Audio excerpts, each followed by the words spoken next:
우리가 보통 잠언의 말씀을 이제 지혜문학, 또 지혜문서라고 부릅니다. 근데 세상에도 이런 지혜를 모아놓은 지혜문학들이 있습니다. 그러니까 오랫동안 사람들이 경험과 경륜을 통해서 깨달은 이제 삶의 지혜들을 모아서 구전되어 얻은 것들을 이제 편집해 놓은 것들이죠. 그러나 이제 성경의 지혜문학에 속하는 것들은 다른 일반적인 지혜문서와는 약간 좀 다른 것이 세상적인 일반적인 사람의 경험에서 오는 지혜뿐만이 아니라 그 중심에 하나님을 경외하고 하나님이 주시는 하늘의 지혜를 우리의 삶에 접목시킨다는 그런 특징이 있습니다. 오늘 살펴보는 말씀에도 이 지혜라고 하는 것을 우리가 어떻게 얻을 수 있는지, 그리고 지혜를 따라 사는 자와 그렇지 않은 자들은 어떤 차이가 있는지, 이런 부분들을 우리에게 가르쳐 주고 있습니다. 오늘 본문에 나오는 주제를 몇 가지 좀 구분을 해보면, 먼저 제일 첫 번째는 지혜는 훈계를 좋아하는 자들이 지혜를 얻게 된다 하는 겁니다. 그 지혜에 대한 수용성이 참 중요하다라는 것이죠. 두 번째, 4절에서 7절까지는 지혜자와 악인의 가정을 보면 서로 그 가정도 다르다는 거예요. 가정이 어떻게 다른지. 그리고 8절에서 12절까지는 우리가 어떤 일을 하고 노동을 하고 할 때 부지런하고 또 방탕하고 하는 부분이 있는데, 이것 역시 지혜와 연관이 있다라는 겁니다. 그리고 마지막 13절, 14절에서는 일의 열매, 말에 대한 이야기를 또 교훈으로 해주고 있습니다. 이제 오늘 이 네 가지 주제를 하나하나 좀 살펴봅니다. 먼저 훈계를 좋아하는 것이 지혜의 근본이다 하는 이야기를 합니다. 그러니까 지혜로운 사람의 공통적인 특징과 자세는 수용성입니다.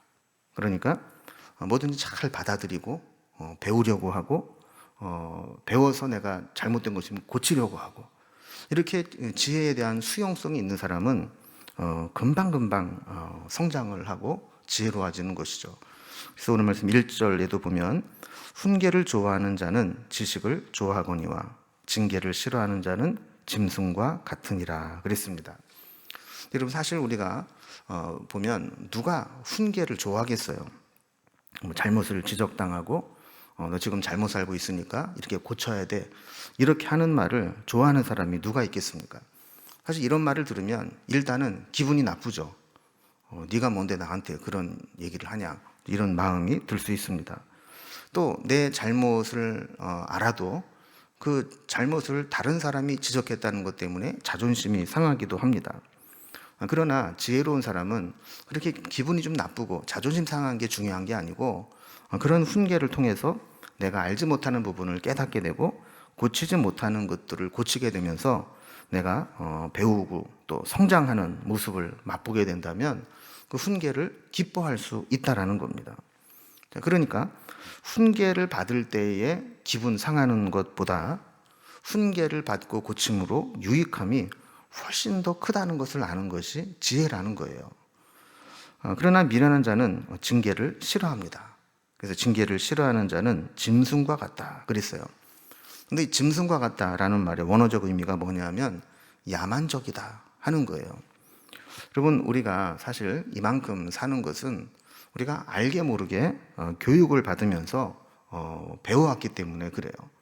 우리는 어릴 때부터 수도 없이 많은 교육을 받지 않습니까? 꼭 공적인 교육뿐만 아니더라도 태어나면서부터 가정에서 이거는 하면 안 돼, 이건 이렇게 해야 돼, 또 이거는 남에게 폐를 끼치는 거야, 너는 이거는 적어도 해야 돼, 이러면서 계속해서 우리가 훈련을 받고 교육을 받으니까 우리의 본성대로 살지 않고 이만큼 다듬어져서 살고 있는 거예요. 만약에 여러분, 이 세상 모든 사람들이 자기 멋대로 한번 살아간다고 생각을 해보세요. 얼마나 이 사회가 복잡하고 힘들어지고 혼란스럽겠어요. 근데 우리가 이만큼 이 사회가 질서가 유지되고 우리가 이만큼 살아가는 것은 여러 가지 교육을 통해서 우리가 다듬어졌기 때문에 그렇습니다.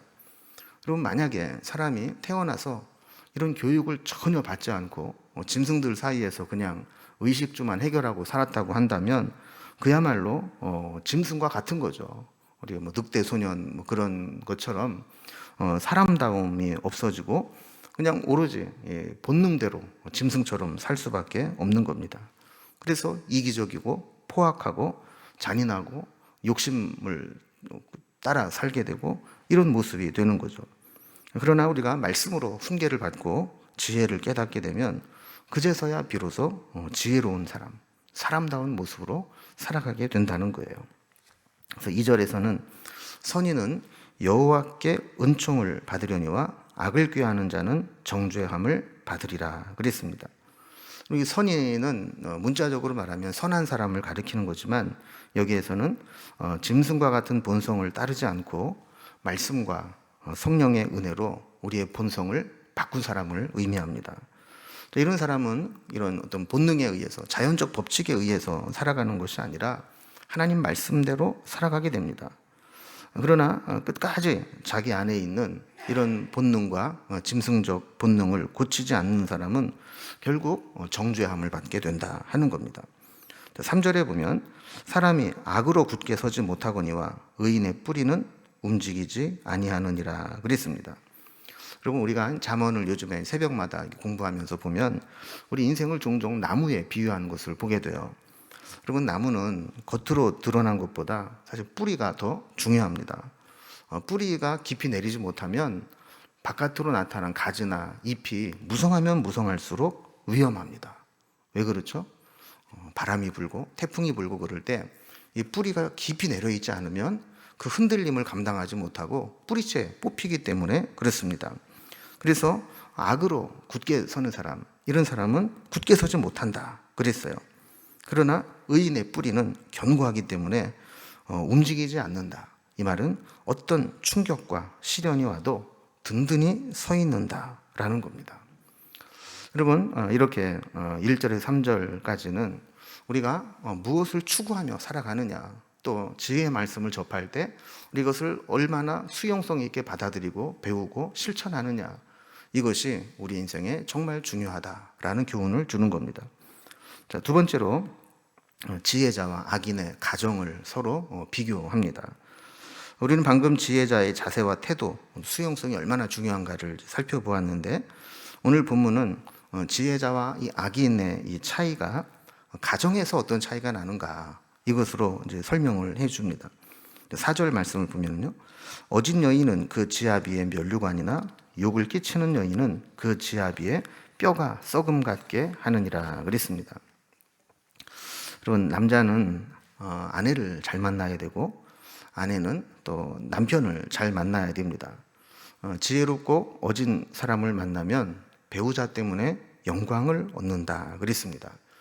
여러분, 이거는 단순히 저 사람 아내 잘 얻었어, 남편 잘 만났어, 이런 인사치레 정도가 아닙니다. 정말 이 배우자를 잘 얻게 되면 행복함을 느끼게 되고 또 자랑이 되고 오히려 그 배우자 때문에 그 사람의 위상이 올라갑니다. 근데 반대로 배우자를 잘못 만나면 이건 단순히 좀 불편하고 흉이 되는 정도가 아니라 뼈가 썩음같이 고통스럽다는 거예요. 그래서 이런 사람과 같이 살면 속이 썩어 문드러지고 속병, 화병이 생기게 된다는 겁니다. 그러면 이런 차이가 어디에서 날까요? 문맥적으로 보면 지혜에 있다는 거예요. 지혜로운 자는 어진 모습으로 살아갑니다. 그러나 어리석은 사람은 속을 뒤집어 놓습니다.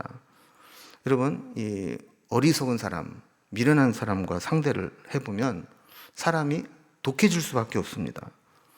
좋은 말로 해서는 말이 안 통하니까 어쩔 수 없이 목소리가 커지고 독해지고 싸나워지게 되는 것이죠. 그러나 지혜로운 사람을 대할 때에는 상대방으로부터 어진 모습을 대하기 때문에 나 역시 그렇게 따뜻하고 어진 모습으로 대하게 된다는 거예요. 그러니까 지혜로운 사람과 지혜롭지 못한 사람은 이렇게 가정에서도 차이가 난다는 것이죠. 또 5절에서 7절까지도 의인과 악인에 대해서, 지혜로운 자와 미련한 자에 대해서 계속 비교를 합니다. 5절을 보면 의인의 생각은 정직하여도 악인의 도모는 속임이니라 그랬어요. 여기 보면 의인과 악인을 구분하는 가장 큰 차이가, 근본적인 차이가 뭐냐면 생각에 있다는 거예요. 어떻게 생각하느냐에 따라서 그 사람의 사람됨이 결정된다는 것이죠. 의인의 생각은 어떻다 그랬어요? 정직하다 그랬어요. 그럼 여기서 정직하다라는 말은 숨기거나 거짓말을 할 필요가 없다라는 거예요. 그러니까 의인은 항상 진실하게만 살아가면 돼요. 그냥 여기 뭐 꾸밀 것도 없고 보탤 것도 없고 꾸밀 것도 없어요. 그냥 있는 대로 진실하게 살아가면 되는 거예요. 그러나 악인은 그렇지 못하죠. 악인의 도모는 속임이니라 그랬어요. 여러분, 도모라는 말은 원어적 의미가 배를 조종하는 기술이다, 이렇게 의미를 가지고 있어요. 여러분, 그 순간순간 막 변화무쌍하게 막 바뀌는 이 바다의 이 바람과 또 파도를 이겨내면서 배를 운행해서 가려면 많은 기술과 경험과 지혜가 필요합니다. 그러니까 악인은 이 세상을 살아갈 때 단순하게 살지를 못하는 거죠. 의인은 그냥 있는 대로 이야기하고 진실하게 살아가면 되는데, 악인은 늘 뭔가 꿍꿍이가 있고 뭔가 거짓을 꾸미고 그러기 때문에 이렇게 배를 조종하는 기술을 가지고 있듯이 늘 머리를 쓰고 모략을 갖고 뭔가를 도모하면서 살아가야 된다라는 거예요. 그래서 6절에 보면 악인의 말은 사람을 엿보아 피를 흘리자 하는 것이오니와 정직한 자의 입은 사람을 구원하느니라 그랬습니다. 이 악인은 자기의 이익과 목적을 달성하는데 목표가 있습니다. 그래서 자기의 목적을 달성하기 위해서는 다른 사람의 피를 흘리는 것도 그렇게 문제 삼지 않습니다. 그래서 상대방을 엿보고 있다가 약점이 보이거나 틈이 보이면 그것을 공격해서 그 사람이 곤경에 처하게 됐을 때 피를 흘리게 만드는 것이죠. 그러나 정직한 자는 사람을 살리고 구원하는 일을 한다는 거예요. 특히 여기 보면 악인의 말, 정직한 자의 입, 이렇게 구분하는 것을 보면 악인과 정직한 자의 차이는 제일 먼저 말에서부터 나온다는 것을 의미하는 것이죠.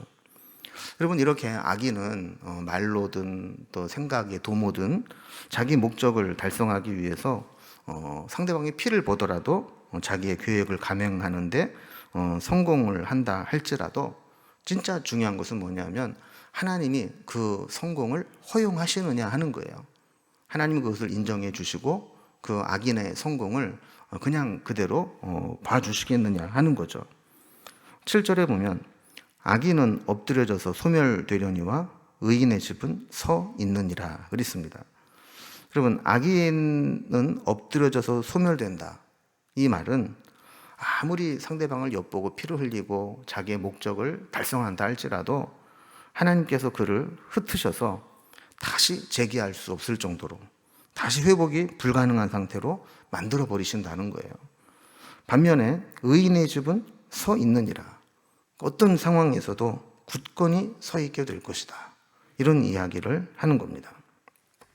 이제 세 번째 주제는 노동과 부지런함 그리고 방탕함.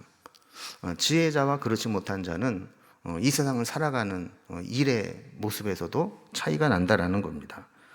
8절에 보면 사람은 그 지혜대로 칭찬을 받으려니와 마음이 굽은 자는 멸시를 받으리라 그랬습니다. 여러분, 지혜 있는 사람은 칭찬을 받는다 그랬죠? 근데 반면 마음이 굽은 자는 마음이 꼬여 있는 사람을 의미합니다. 그리고 마음이 꼬여 있는 사람은 이상한 행동을 하게 되고 또 그렇게 할 때 다른 사람으로부터 무시를 당하고 멸시를 받게 됩니다. 여러분, 사실 그 당연한 얘기 아닙니까? 근데 우리가 잠언을 읽다 보면 너무 당연한 얘기라 뭐 이런 걸 잠언에다가 써놨나 싶은 내용들이 사실은 많이 있어요.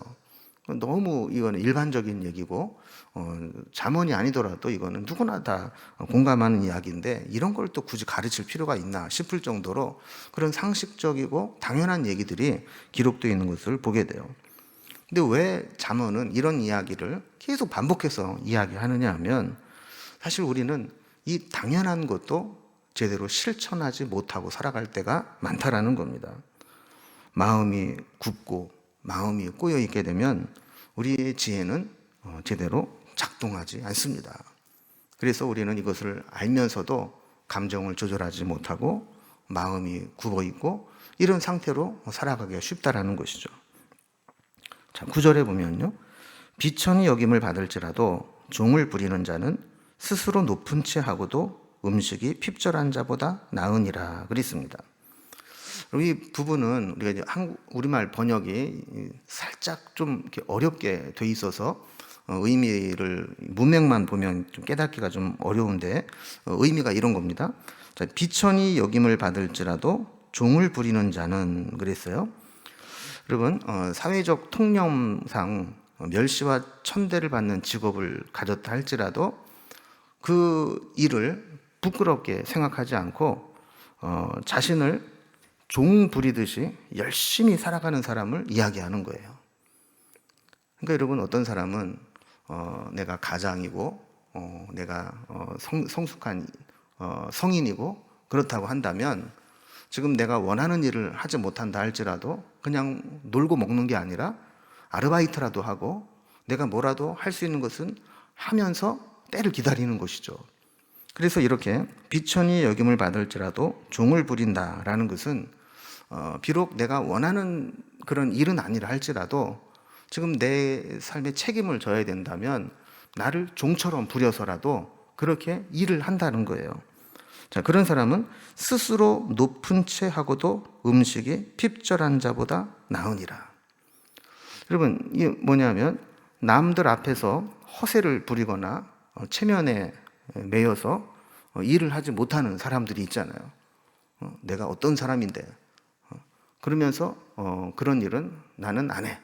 이러면서 결국은 폼만 잡다가 음식이 핍절한 자, 경제적으로 어려움을 당하는 자, 이것보다는 자기를 낮춰서 종처럼 일을 하더라도 자기 생계를 책임지고 실속을 차리는 것이 훨씬 지혜롭다라는 거예요. 여러분, 사실 우리를 병들게 하는 것 중에 하나가 이 체면이고 쓸데없는 자존심입니다. 여러분, 지혜로운 사람은 그런 거 따지지 않습니다.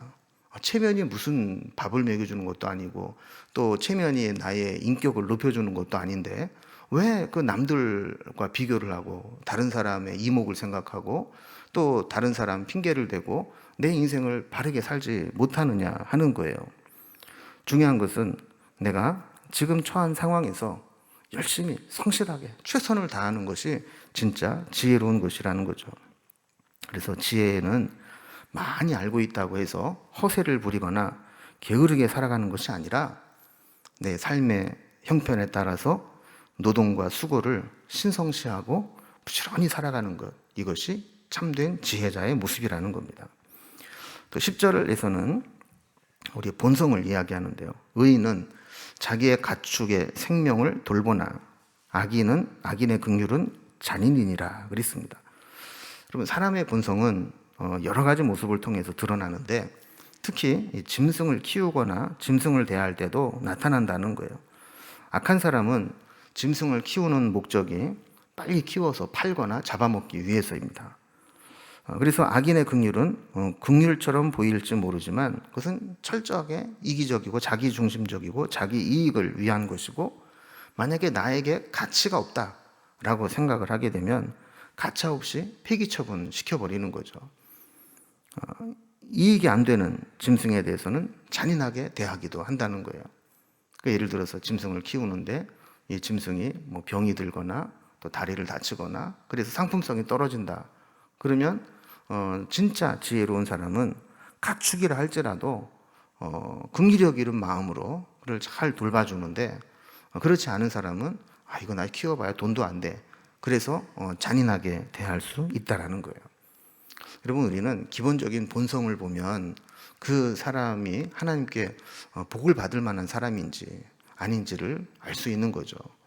저는 뭐 가끔 뉴스에 보면 막 개를 뭐 차에다가 묶어가지고 질질만 끌고 다니면서 상처를 내서 죽게 하는 사람들도 있고 또 잔인하게 막 짐승을 집어던져 삭대하는 사람도 있고 그런데 이런 본성을 가지고 있는 사람이 어떻게 이 사회를 정상적으로 살아갈 수 있고 사람들을 사랑으로 대할 수 있고 하나님의 은혜를 받을 수 있겠어요. 그러니까 우리는 기본적인 마음의 성품과 본성만 보더라도 이 사람이 하나님께 은혜와 복을 받을 만한 사람인지 그렇지 못한 사람인지를 알 수 있다는 겁니다. 11절에서는 또 이 노동과 부지런함에 대해서 또 교훈을 합니다. 자기의 토지를 경작하는 자는 먹을 것이 많거니와 방탕한 것을 따르는 자는 지혜가 없느니라 그랬습니다. 그럼 우리가 직접 농사를 짓는 분은 안 계시겠지만 여기에 농사를 통해서 우리가 일반적으로 배울 수 있는 교훈이 있습니다. 그게 뭐냐면 심은 대로 거두고 또 관심을 갖고 공을 들인 대로 거두게 된다라는 겁니다. 그래서 우리말에도 땅은 정직하다, 땅은 거짓말을 하지 않는다, 그런 이야기를 하지 않습니까? 우리가 얼마나 농사를 지을 때에도 열심히 하느냐. 그래서 여러분 쌀 밑자를 보면 그 쌀이 그 열십자에다가 여덟 팔자가 그 아래 위로 있는 것. 그래서 한 톨의 쌀이 만들어지기 위해서는 88번의 농부의 손이 간다. 그래서 이제 쌀 밑자가 만들어졌다 그러잖아요. 그러니까 이 농사를 지을 때는 사실은 여간 부지런하지 않아서는 농사를 짓지 못하는 거예요. 그래서 이렇게 우리가 토지를 경작하고 씨를 뿌리고 하는 그 이유는 그렇게 수고해야만 농산물을 얻을 수 있기 때문에 그렇게 열심히 일을 하는 것이죠. 심어야 할 때 심지 않고 게으르고 방탕한 삶을 사는 사람은 지혜가 없는 자라는 거예요. 여러분, 이렇게 일해야 될 때 일하지 않고 또 수고해야 할 때 하지 않고 노력해야 될 때 하지 않는 사람은 결국 그 불로소득이나 일확천금을 꿈꾸게 되는 겁니다. 그래서 12절에 보면 악인은 불의의 이익을 탐하나 의인은 그 뿌리로 말미암아 결실하느니라 그랬습니다. 여러분, 악인은 토지를 경작하고 씨를 뿌리고 농사짓는 수고를 귀찮아하기 때문에 수고하지 않아요. 그러니까 나중에 추수할 때도 거둘 게 없는 것이죠. 그리고 그들은 불의한 방법으로 소득을 얻으려고 합니다. 여러분, 여기에 보면 악인은 불의의 이익을 탐하나 그랬어요. 이 불의의 이익을 탐하나, 이거를 밑에 각주에 보면 악인의 그물질한 것을 탐하나 이렇게 돼 있어요. 그러니까 자기가 심고 자기가 그물을 치고 자기가 수고해서 거둔 게 아니라 다른 사람이 그물 쳐놓은 곳에서 훔쳐오려고 한다라는 것이죠. 의인은 그 뿌리로 말미암아 결실한다. 여러분, 아까도 말씀드린 것처럼 잠언은 우리에게 종종 우리 인생을 나무에 비유를 하는데, 의인은 그렇게 남의 것 끼우끼우거리지 않아도 자체적으로 뿌리를 든든히 내리고 있어서 여기에서 수분과 양분을 잘 빨아 올려서 건강한 나무처럼 된다라는 거예요. 자, 이렇게 지혜자는 성실한 노동의 대가로 얻는 결실을 알고 수고하고 부지런히 노력하여 열매 있는 인생을 살게 됩니다. 여러분, 그러나 세상 사람들은 보세요. 세상 사람들이 자랑을 할 때 주로 뭐 자랑합니까? 내가 한 달 동안도 하나님이 은혜를 주셔서 건강을 지켜주시고 열심히 일해서 내가 이렇게 소득을 얻게 됐어. 이런 거 자랑하는 사람 없잖아요. 내가 주식을 샀는데 내가 산 주식이 대박이 났어. 요즘 같으면 비트코인을 샀는데 이게 엄청나게 올랐어. 또 내가 어디에 정보를 알아가지고 땅을 사놨는데 그 땅이 올랐어. 여러분, 세상 사람들은 이런 걸 자랑한단 말이에요. 그러나 성경은 그런 게 다 부질없는 거라는 거예요.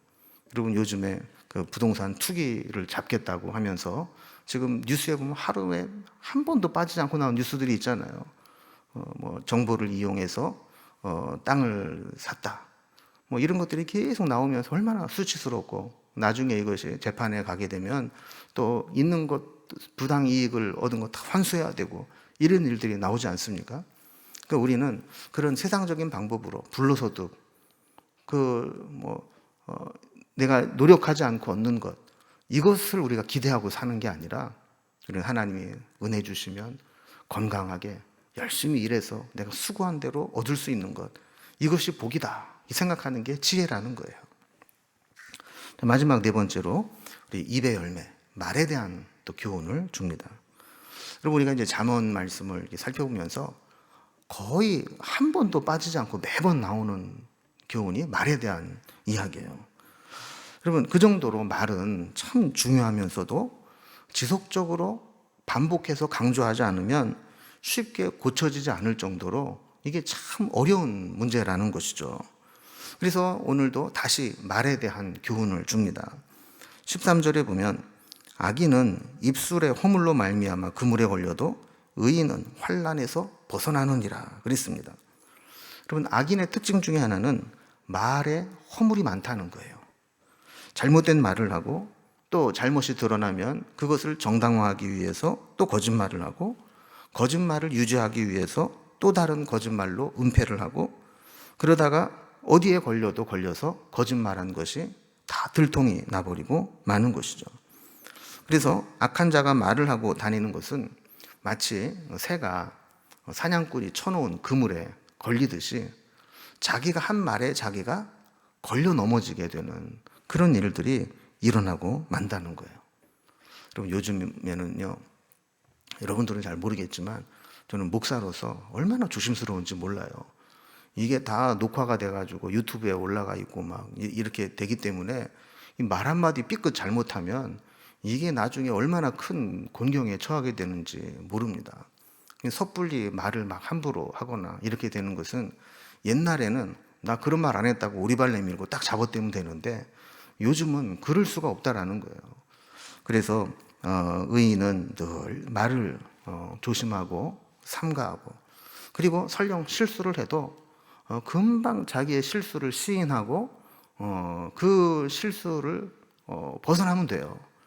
여러분, 새가 그물에 걸려서도 사냥꾼이 오기 전에 그물에서 나올 수 있다면 생명을 건지지 않습니까?